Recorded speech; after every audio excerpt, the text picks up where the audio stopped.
Well, you may not have heard her name before, but until a few days ago, Madeleine Westerhout was the personal assistant to President Trump. By all accounts, she worked hard and did well at her job. It's hard to find anyone in Washington who doesn't like her. And yet now she's unemployed and humiliated. How'd that happen? Well, she made the mistake of eating dinner with a Washington Post reporter called Phil Rucker.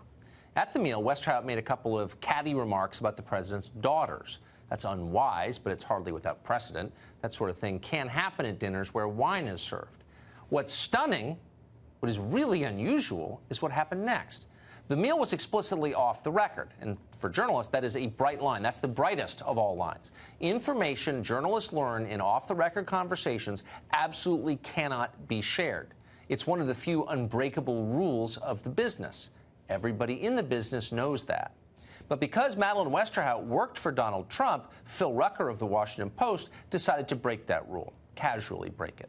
According to multiple sources, Phil Rucker decided to burn Westerhout and shared her remarks with others. Westerhout was immediately fired and, as we said, humiliated. Her life completely derailed. Rucker, meanwhile, returned to Washington the hero.